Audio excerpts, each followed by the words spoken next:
Hello, everyone. This is Chuck Hogan from Your Best Life, and welcome to the Spanglish World Network on Zingo TV, channel 250. Please remember to download both the Zingo TV app on the respective app stores on iOS and Android devices. While you download, make sure to rate and leave a comment. The app is free.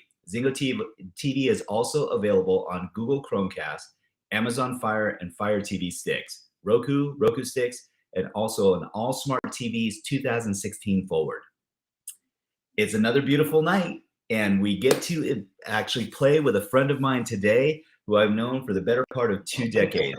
Tonight, we welcome my dear friend Anil Gupta. I know he and his family extremely well.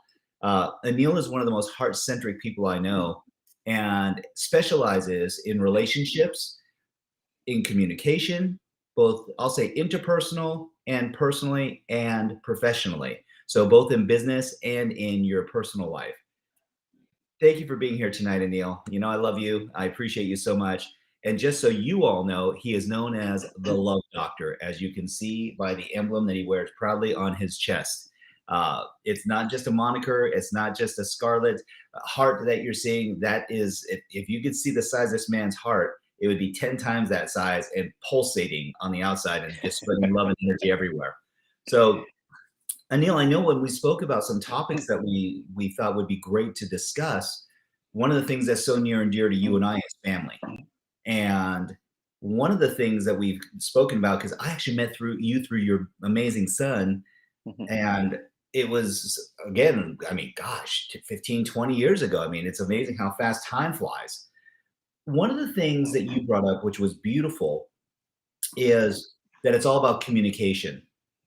And that this legacy that we get to leave with our children is that they become these amazingly introspective, self-confident, and we pray independent beings. Can you elaborate a little bit on that, so for our viewers, so they can understand that how amazing this is to be able to impart this legacy to someone? Yeah, so communication is everything. And, you know, there's a communication you have with yourself, the communication with different family members, because they're all different. You know, you have a different listening. Yes. Your wife, your children, different children.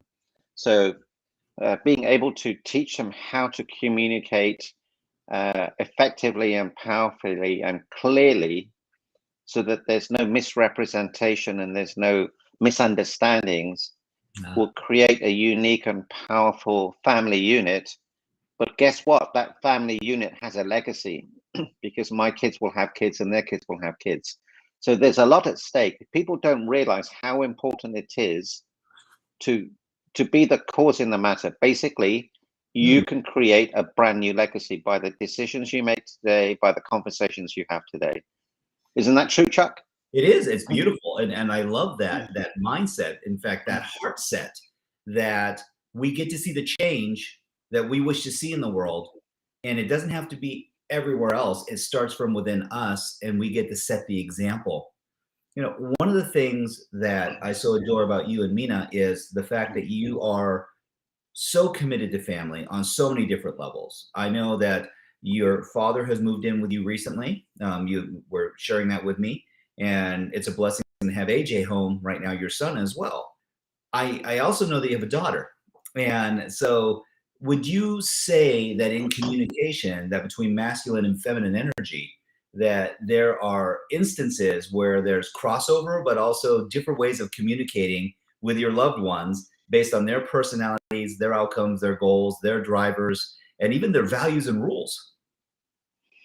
Absolutely. The way I speak to my daughter, the way that she requests help or needs help is totally different to AJ. So when I talk to Anu, I speak differently than I do with my son, than I do with my wife, Mina. And that's the way it's supposed to be. But if you have the same languaging and the same tonality and the same way of dealing with each individual person exactly the same, they're not exactly the same people, you know, because my daughter, Anu, is a reflection of my son. So as they grow up, he has a big influence on her. Sure. And as they mature, she has a bigger influence on him. So there's a lot of awareness that's needed, and then dynamic is always important to notice who needs what, how do they need it, how do they want it delivered. Sure. You know, that you brought up an amazing point, and that is that's part of the legacy as well, is how our children relate to each other, and they actually get to guide one another. So they're kind of foils in this relationship, but they're also uh, co-pilots to each other, so to speak, that are handing off the controls back and forth. And there's a sphere of influence there. What would you say to the folks that are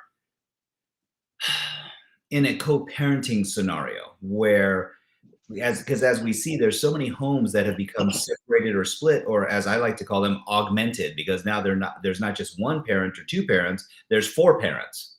And in many instances, it's like, holy smokes, that communication, I could only imagine, I haven't been in that position, but I can only imagine what it takes to be able to make sure that there's clear and concise communication, that the interpretation and also the intention, and the kind of a premise for you and I is motive and intentions. What are the motives? What are the intentions behind how people are showing up as well?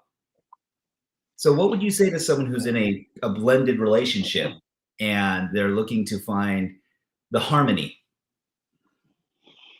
The worst thing you can do is weaponize the kids. Yes, thank you. Please don't do that, because it'll have a permanent scar on them. And the question you ask yourself is, what's the best thing to do for my children right now? Mm, Is it to acknowledge the divorced mum? Is it to say how amazing she is? Yes, it is. Because at the end of the day, she's the mother of your children. He's the father of your children. Don't forget that. right. And the kids will benefit. Their relationships will be even more harmonious, and the likelihood of them having issues is reduced. Otherwise, what will happen is, if you weaponize the kids will say, I don't want to get married. I don't want to have a relationship. And it causes a lot of issues. They It's not associate, what you say, it's how you say it. right. They associate pain to a relationship. They associate discord and argument and tension rather than love and accord and connection and contribution.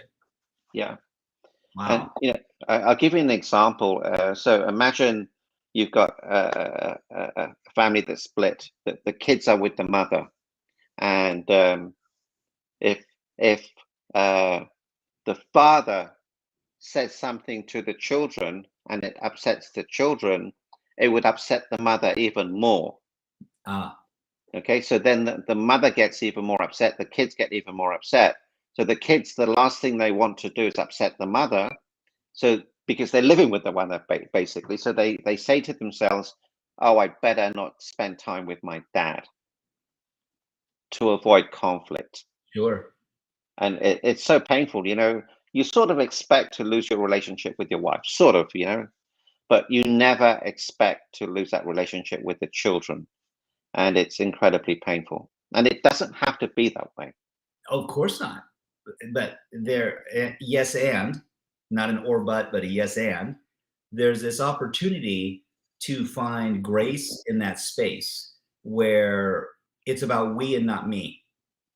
Yeah. And we spoke about this earlier in a conversation that we were having today with another group, and it was brilliant what you said, and it really is true, that it's not about one thing, it's about everything. It's about that intention and where you're being, but the state that you're in at that time too. Children are such barometers for being able to access and feel what other people are feeling. And so they're watching your every movement, all the modalities, how your energy, where you're centered, the type of language that you use, the intensity of your voice. So we get to, again, be the change that we wish to see, but it starts within us first. It has to Yeah, start with us first. it has to. And one of the greatest gifts you can give your children is this: give them the ability to handle life by throwing adversity at them that they can reasonably handle. So if you get divorced, you're throwing them a great deal of adversity, but there's a way to handle it. Sure. So imagine you say to your child, I'm the husband and the father, and I say to my son, as you know, your mother and I are separated and we're divorced. It's unfortunate and it's sad. I really did love your mother. She's an amazing mother and she was an amazing wife. She's an amazing daughter, but we just couldn't make it work. It has nothing to do with you in any way whatsoever. I just want to let you know that, we love you. You are loved. This has nothing to do with you. Your mother is amazing. And we just couldn't find a way to stay together. That's all that happened. Right. Nothing to do with you. No need to feel guilty. And you don't have to pick. You can love me as much as you love your mom. You don't have to pick. And that is such a great distinction. That understanding that the children, to your point, are not weaponized, number one, but number two, that they're love honored and respected for the emotions and the feelings that they're going through. Because it's a lot to process. You can imagine someone who's gone through this separation or divorce, and it's quite entailed. It's not just a simple process for most. For some, it is. They have they have a conscious uncoupling, and they're able to go ahead and move on with their lives, and they find prosperity and love and connection and great communication. In fact, sometimes it's even better than it was before, and they go on joint family vacations and the whole 9 yards. It's like, oh, this is beautiful and brilliant. Although the animosity factor for some folks, where they're constantly measuring rather than being. So they're always looking at what they don't have instead of what they do have. And so for that communication as well, because we've even seen this in kids in today's environment, there's all these different labels that are being put on, like, entitlement kids, millennials, zennials, and so on and so forth. And it's like, oh, they rally behind causes and different things. It's like, that's great, but that really hasn't changed. You can go back to the Vietnam War, you can go back to the Korean War, you can go back to World War I, World War II. And I'm not trying to just use wars as the premise for this, but those are very polarizing situations where they can be life altering. But who's to say that having to go between two households isn't life altering for someone? Or that you're in the same household and even more so confusing why there's so much discord and lack of communication. Something to think about, or maybe we should feel about it. We do enough thinking. Yeah, and you said something brilliant. It's the being, not a doing. How you look at things. You can look at something, I can look at something, and we see something entirely different. How about we go around and say, "Oh, Chuck, I see what you're seeing. Why don't we explore that? Why don't we work together? Why don't we do something that will create a massive shift in our relationship, in our children's relationship?" And what you focus on is what you get. Instead of focusing on we're disjointed, say, I get to have two sets of parents. How cool is that? Double the presents, double Thanksgivings, double Christmases, double vacations, and there is another element to this too, and you brought up a great point, and that is, where's the focus going? Where's the intention? Because so many times in life, some people will fall into the trapping of surviving, and that's a very disabling scenario to be in, because we oftentimes will have blinders to all the possibilities that are around us. And if progress equals happiness, what feeds progress is possibilities. Boy, it'd be nice to have some. So in many instances, that's a mindset and a heart set, if you will. Mindset is actually based on your heart set. And I wish more people would understand this. They go, oh, I just made up my mind and I decided to go forward. It's like, oh, great. How'd that make you feel? And they go, oh, powerful. I felt compelled. I felt philanthropic. I felt valued. I felt compensatory. It's like, great. That's why you chose to move forward. That mindset was cultivated with a healthy heart set. What would you say to the person, Anil, that goes, gosh, I just can't connect with my kid. I've tried everything. And I mean, I've tried everything and I just don't know how to get there. Get there. It's really a very simple solution. Okay, but simple isn't necessarily easy. Okay, so what they have to do The biggest mistake parents make is they expect the child to come into the adult world. You Yes, can't do that. So, as a parent, if you're having difficulties connecting with your child, get into the child's world. What music are they listening to? What's their favorite band? What's their favorite sports team? What do they like to do? Who are their friends? Be careful who their friends are. We would vet our children's friends, and on occasions we'd say you're not hanging around with those people. And they had a bit of a struggle at the beginning, but they sure. realized we're not doing it to spite them. We're teaching them, and we wouldn't just say don't do this. Say, look, honey, what would happen if you spent more time with this person? Did you see the way she spoke to her mother? And would you ever speak to your mum that way? Would you ever speak to me that way? She said, Dad, I would never ever say. Well, the thing is, if you spend more time with her, it's going to rub off on you. And is that what you want? She said, Dad, I didn't think of it that way. So that, I call it the AIM principle, always improving myself. So when I'm improving, I can impart to the kids. And when they're improving, they can impart to me because I see them doing things. I thought, wow, that's such a beautiful thing. Sure. So get into their world. And so, for example, you have a child, and you see that their favorite band is One Dimension. So say, honey, I know you love One Dimension. Here are 2 front row seat tickets for One Dimension. They're coming into town in 6 weeks' time. Obviously, you would take me, wouldn't you? And they would say, of course not, Dad, I wouldn't take you. Say, well, you know what? If you're not going to take me, who would you take? They said, Right. Dad, I would take my best friend. Say, great. So you give them that, and you make it really special for them. And then what do you think the friend is going to say about you?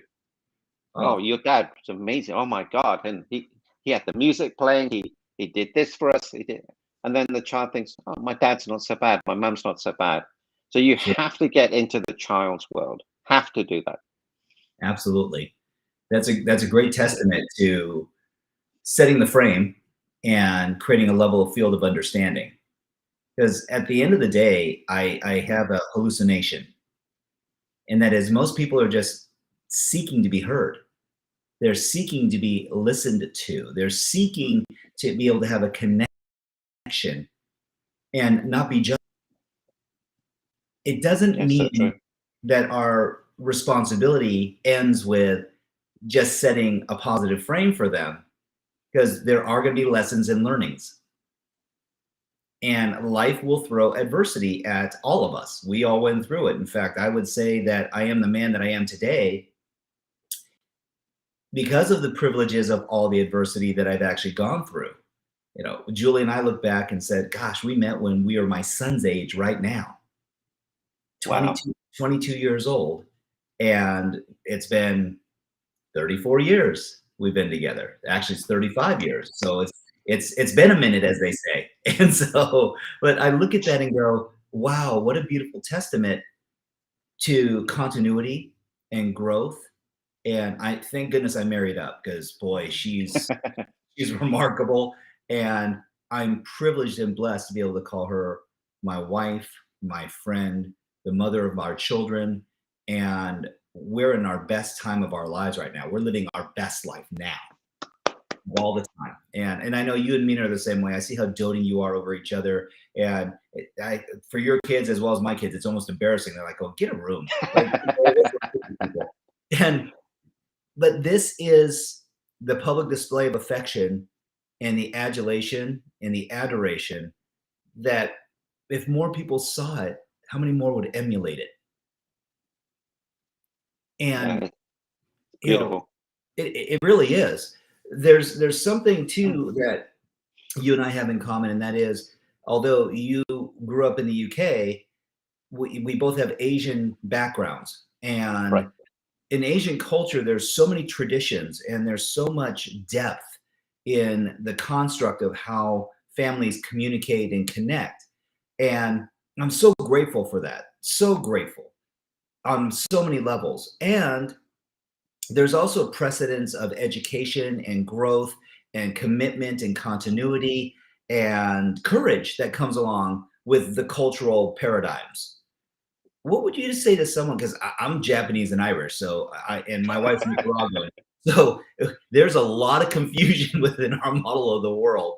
Um, the beautiful part about that too, though, is that the variety, and you chose to raise your family here in the United States, and there's a lot of variety that comes with relocating from the UK to the States. What would you say to people who are like, how do I communicate the opportunity to grow, to expand, to get outside of the fear factor that may have been holding them back? Because so much of that, when they see this, they actually end up getting conditioned in a very, very, very stagnant ideology where they're just seeking balance. And it's like a teeter-totter, and they're just straddling both sides, trying to keep, this balance constant. I go, it's little micro movements instead of actually experiencing life in the flow where they are actually going from, to and fro. And it's like, whoa, boy, that's more fun. It's more fulfilling. So what would you say, Anil, to the rules that go along with a lot of the existence that we're seeing? Because there's all different ways of parenting, right? We are governed by our parents and our parents' parents, and we feel that there's an expectation based put upon us.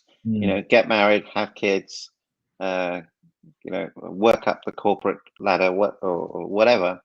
And then at the end of the day, a lot of people die at 25, but they're not buried until 75.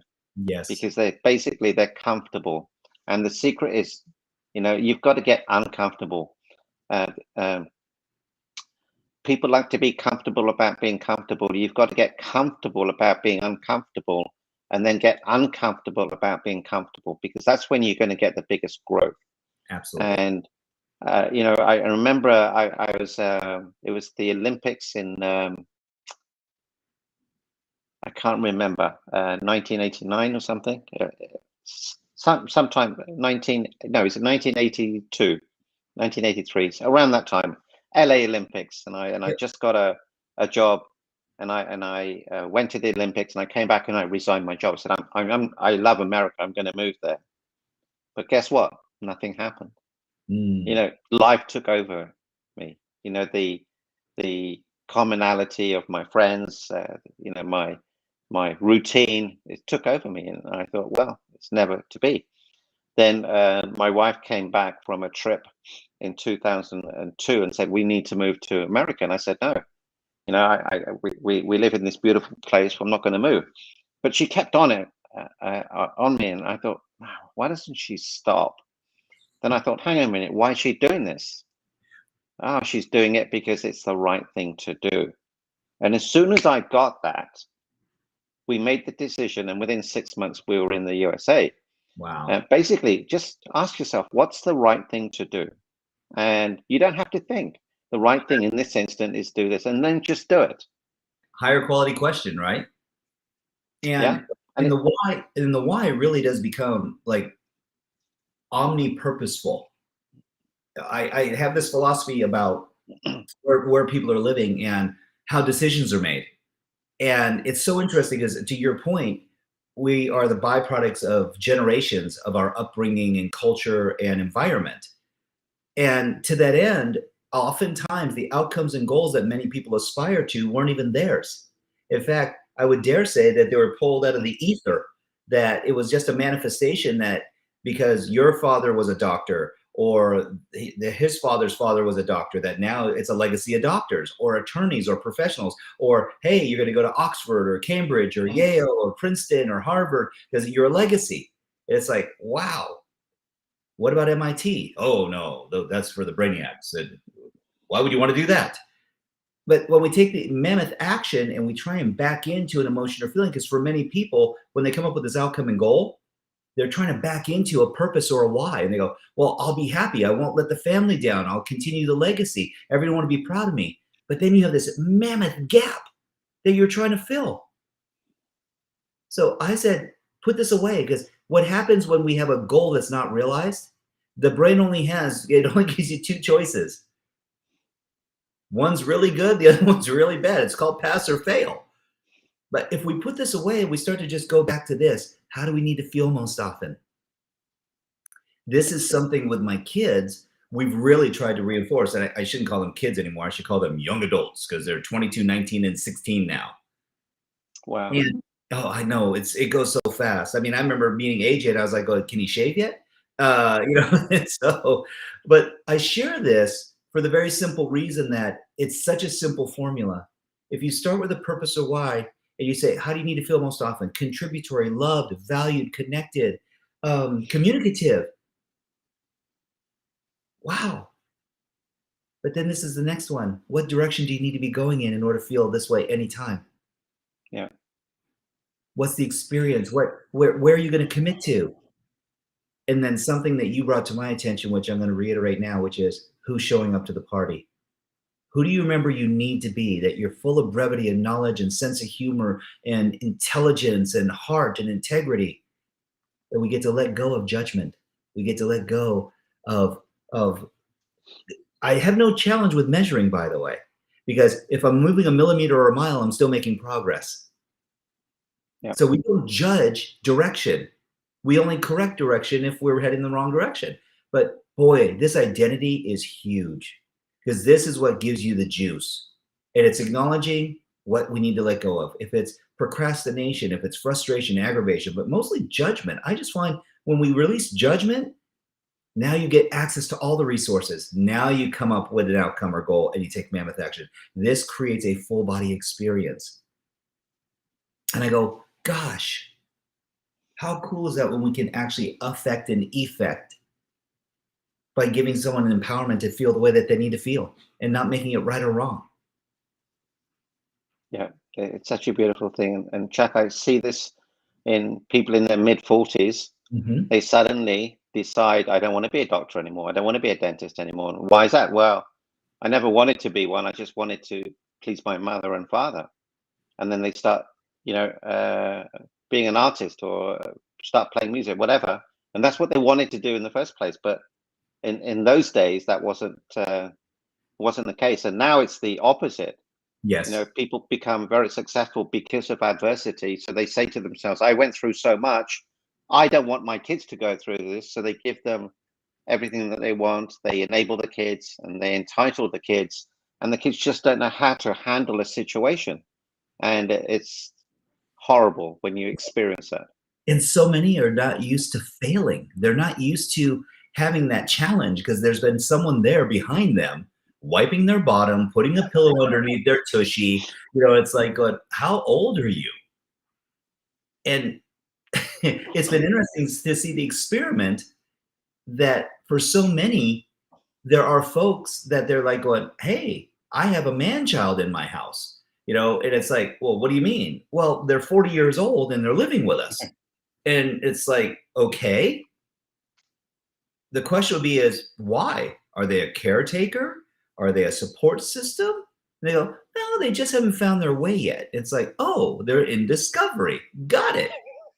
It's like going, wow. And well, they're not as fast as the other kids were. It's like I'm not judging. I'm just asking. I'm curious. Yeah. Because I didn't have, well, let me rephrase that. At 18, I made a choice. I made a choice. After college, I made a choice. And it was to go independent. It was to go and find my way.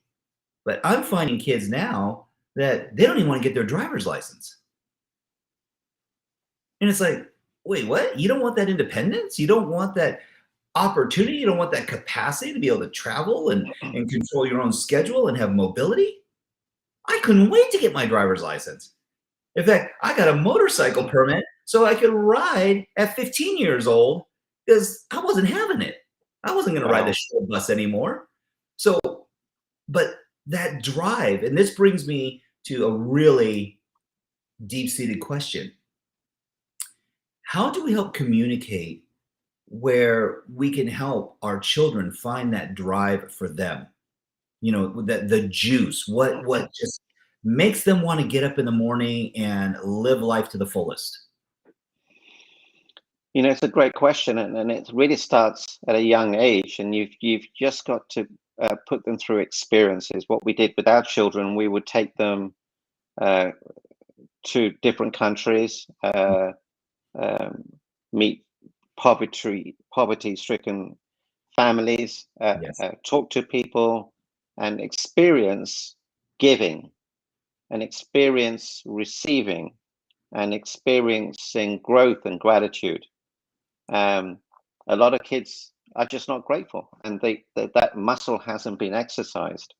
Yes. And it's through experience and different situations. So when my son was 18, we sent him around the world by himself. When my daughter was 18, she went around the world by herself. We didn't organize anything for them, but they had to make all the arrangements, all the flights, where they're staying, who they're staying with, blah, blah, blah. And that created an independence. And once you're independent, that, in my opinion, creates a drive, because you realize that you're on your own. You realize that everything is incumbent upon you. Mum and dad are not there, as you say, a soft pillow or a cushion. And it opens up all the possibilities, because now it's not adversity, it's opportunities. Yeah. It's like, where am I going to eat? Where am I going to sleep? Who am I going to hang out with? How am I traveling? And to your point, I'm finding now in today's societies that communication has almost become custom tailored to the child. And it's a very strange dichotomy, at least in my model of the world, when it almost feels like pandering at times. They go, well, you have to be stern or harsh. I said, no, you need to be convicted. There's a difference, that if you see behavior unbecoming and they go, to whom? It's like, well, to the human race. It's like you'd have to be blind and not able to see in order to realize this. But there's a qualifier to this. Why? Why would someone enter into a behavior? Because their model of the world and their objectives and their optics are very different in some ways. And I go, oh, well, they had a very good reason. Doesn't mean it's right. It just means, and if there's no right or wrong and we're not judging, it's like, okay, I can see that from your perspective, how that would make sense in the moment. And there were things that you didn't see. I would never berate someone for not having the aptitude, as an example, or the ability to learn at the same rate as someone else, or having a language barrier, or having a processing barrier, dyslexia, or whatever the case might be. And I go, oh, they're just augmented in a different way. So if we look at the variety of it, and to your point, it starts at an early age. What can be done now when entitlement has been a way of life for someone? It's having that conversation, Mm-hmm. and it's having a belief system that if you say no, it doesn't mean they'll stop loving you. Yes. So a lot of parents are so fearful that, oh, that's my source of love, and it's been that way for years. And if I say no or don't agree, they may stop loving me. But it's the opposite. Yes. Once you establish that you're doing it for them, for their benefit, and what you're saying no to is not them, it's their behavior. So Sure. there's two parts to everybody. There's them, and then there's behavior. And all kids do anything for one reason only, is for the feeling that they get. So if they're playing up, they're looking for a feeling of being loved, getting the attention. So if you can lean into that and not react, but respond, and don't label kids. I remember going to the doctors, and they said, oh, your son has asthma. And I said, thank you very much, but he does not, and he never will, and he never did. Right. But it's so easy. Oh, you've got ADHD, you're on the spectrum, you've got this, you've got this, you've got this, and think, oh, okay, and then you need medications. No, don't do that. Right. You'll live up to the label. Yes. Because it's actually justification, not by faith, but by proxy, that someone else's opinion of you has now become your reality. I love what Jim Quick says about this. He says, anything that you follow up with I am becomes your identity. I am broken. I am challenged. I am ADHD. I'm learning disabled. And it's like, wow, wow. And Yeah. all of a sudden, possibilities feel restricted because your Yeah. universe isn't about all the options. It's about what do I need to do to survive in order to be living here. Yeah. And you're destined to a life of mediocrity. When you're asking this question, what's wrong with me? Hmm. How can you possibly be successful? How can you possibly integrate?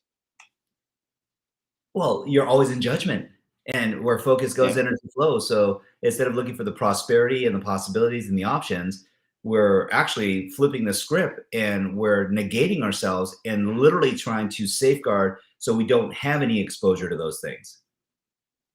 The fear, the safety net, so to speak, of what we're trying to live into, and more so even survive. You always feel like there's a saber-toothed tiger ready to jump out from behind the bush and take you out. That 10 million year old monkey brain, right? Now, Yeah, so true. you have a great distinction, and you had mentioned this, that you were a physician and Optometrist. an optometrist in a former life. And in that vein, you had a thriving practice. And what made you decide in your self-communication that, because that's I can see that in AJ and in your daughter as well, that helped create a shift in identity as to it's never the wrong time to continue to grow. Yeah, it's through awareness. Awareness gives you clarity. Clarity gives you focus. Focus gives you action. Action gives you results, which gives you momentum, which gives you everything. I remember being in my practice, and I had an epiphany. I said, Anil, you are not as enthusiastic about life as you used to be. What's going Mm. on? And then I had a phone call from my cousin, and he never calls me. And then he told me, about an event. Would you like to come? And I thought, he sounds kind of different. I said, you know what? I will, because I want some of what you've got. So that's where, you know, the decision that you make, the decision that you make today will create a brand new destiny, a brand new life for you. If Sure. you decide today that I'm not standing for mediocrity, Yes. and you need to watch this movie, Dead Poets Society, with Robin Oh, Williams. Got to amazing. watch that movie. And he says, do not live a life of mediocrity. Yes. Otherwise, what's the point? There's greatness in you. My friend Les Brown says there's great. Whenever I call him up, he said, hello, oh great one. Yeah. That's what he says. Hello, oh great one. I think, wow. And in that moment, I'm filled. And I think, oh, that he's right. But, Absolutely. who am I not to say I'm great? We've been brought up not to show off, not to brag, but the truth is the truth. And step into your greatness. When you step into your greatness, everything aligns, and life becomes effortless and frictionless because you're on cause. A lot of kids are not taught cause and effect. You do this, and this is going to be the effect. They just do it, but there's no repercussions, and we have to teach our children that. It's imperative. It's imperative that everything comes at a cost. Everything. And people go, come on, that's not true. I said, well, it's kind of a universal law. If you think about lifting a weight, it comes at the cost of focus, energy, movement, commitment. Wow. All that to lift a weight or to learn something. Again, focus, energy, intention. I am going to have some form of investment.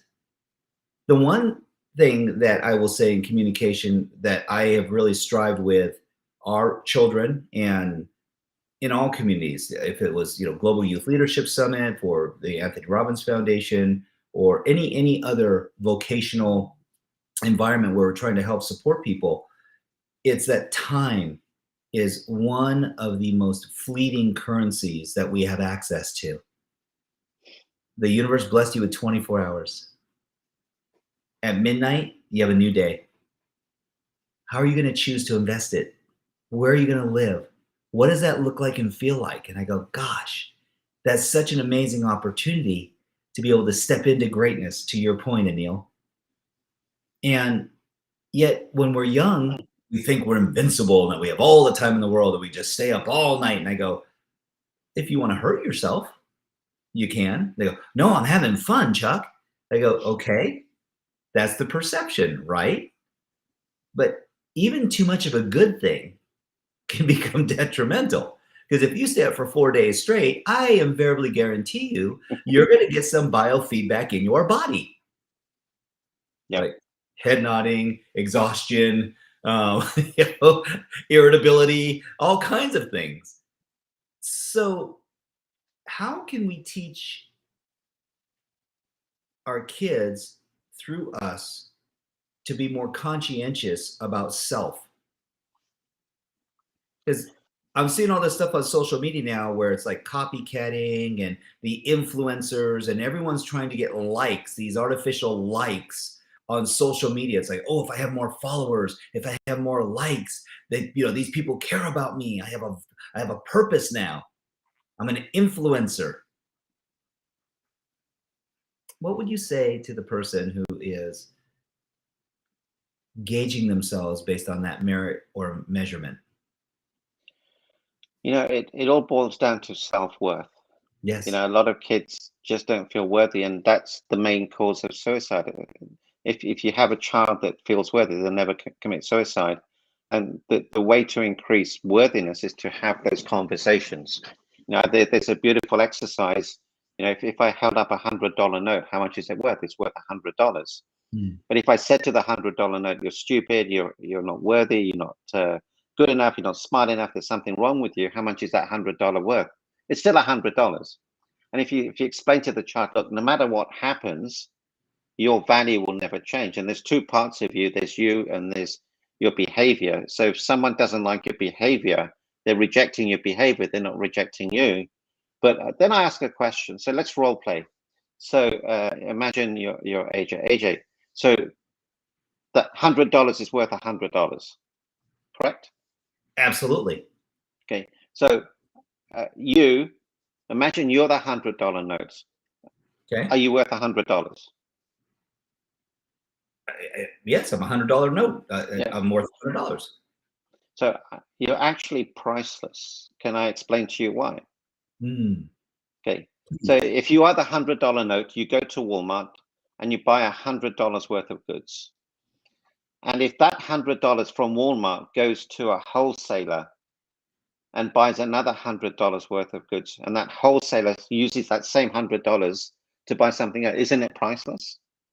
So what I'm saying is this: if you live into self-worth, if you know that you are worthy, wherever you go, you'll always bring value.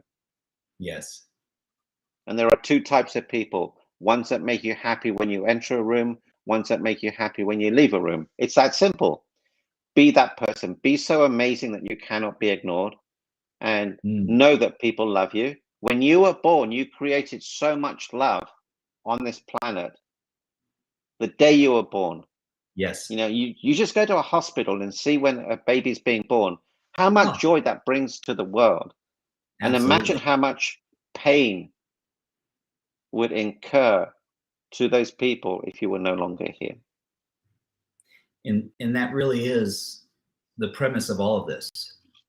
That energy, the gift of who you are, that no one's broken, that no one's to blame, that there is no reason for anyone to feel marginalized or negated or minimalized in any way, shape, or form.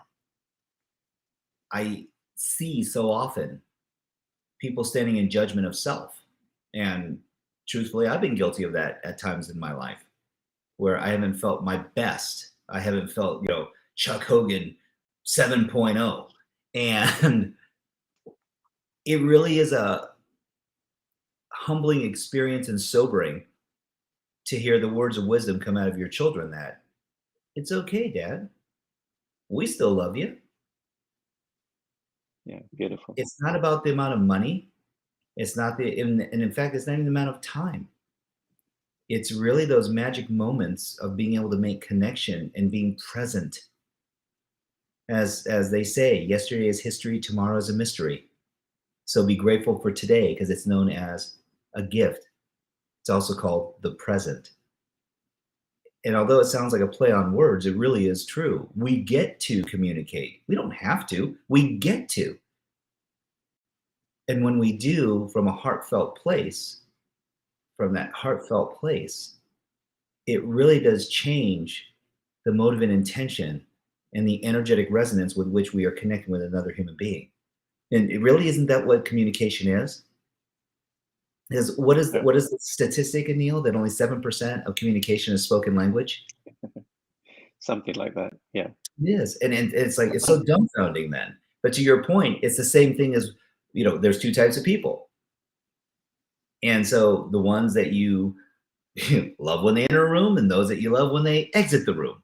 And why? I said, because in some instances, they didn't even have to enter the room. Their energy preceded them. So maybe this entire conversation centers around being the light. I heard this analogy about a laser and a light, and this was really cool. We actually had a speaker on a couple of weeks ago named Dr. Stephen Young, and he talks about the laser and the light bulb. And if you've heard this before, stop me. No, I haven't heard it. No. It's really brilliant. He says, you can be a laser and be myopically focused. And that's all you're concentrating on. You're taking all your energy and narrowing it into a very small bandwidth. But the energy with which you'll resonate is like 10 hertz. If you take and expand that to like a flashlight, now you're illuminating a much larger area. And you can actually see more of the picture of what's going on. Now you're at 20 hertz. If you enhance it and you widen it out to a floodlight, oh my gosh, you could see the entire side of a house, a building, a small community with this thing. If it's from a helicopter up above, you could see like a whole city block. Well, now you're at 30 hertz. Or you could just be a light bulb. And when you turn the light bulb on, it illuminates everything. And so now you're filled with possibilities because you can see it all. And you're resonating at like 50 hertz, which is like, that's love, light, relationship, that's connection with other human beings, that's having all the possibility in the world around you with no judgment. Same person, but it's actually when we lighten the load that we actually find more freedom, that we don't take all the energy and squeeze it into a very fine beam and then restrict ourselves. It's the same thing with our languaging. It's the same thing with our communication, because that energy gets to resonate and flow all around us, to us, through us, with us, in us, and to everyone else. And to everyone else. So what advice would you give someone, Anil, if they're feeling frustrated? It's like, okay, this sounds nice, fellas. This was a really happy, joy, yay kind of conversation. What would you say to the person that is going, I'm just not feeling it. I'm not there yet? Okay, several things, and I have a light analogy. So imagine you come home late at night, your house is in complete darkness. You come in and you turn on the light, wouldn't you? Right. You wouldn't go in and remove the darkness, would you? No. That's what people are doing. Yes. If they're not happy, they're not joyous, they're focusing on the negative. Oh, I don't want to be so negative. I don't want to be so depressed. I don't want to be so sad. Don't focus on the negative. Be the light. And how do you be the light? It's through awareness. Be so amazing that you cannot be ignored. And there's three things you can do to be the light. Okay. One is to give. In the moment you give authentically, without wanting anything in return, you'll feel amazing. All the pain and suffering disappears. Two, be grateful for what you have and don't focus on what you don't have. So look at your hands. When was the last time you thanked them? When was the last time you thanked your eyes, your skin, your teeth, your heart? And the third G is you have to grow emotionally, physically, spiritually, mentally. So if you're feeling a little bit down, ask yourself, do I need to give, grow, or gratitude? And if you're not sure, just pick one. That's Phone beautiful. a friend. Yep. Write down something you're grateful for. Do something that makes you grow. It's huge. It's massive. I mean, and that's that. We're actually going to wrap with that, because at this point, I mean, that's a great takeaway. It's a great takeaway. It's so simple. The three Gs. And to that point, when we acknowledge the fact to exactly what you said, and it really is about growth, because that's a universal law. If you're not growing, you're dying. We get to in body, mind, and spirit. And Anil, my friend, I'm so grateful to you. Thank you for these distinctions and this heartfelt conversation. We could chat all night. I adore you, and you're one of those people. You're not just a brother, you're my friend, and I'm grateful to call you family. And so thank you. I feel Thank the you. same way. Really, we have a deep love for you. You're one of the most amazing human beings, and you're authentic. And what you see is what you get. So very grateful to you in many, many ways. Thank you, brother. Thank you, friend. So it can also be heard on the Spanglish Radio Network. Please check out for all news and programming. Spanglish World. Watch it, hear it, read it, download it, and live it.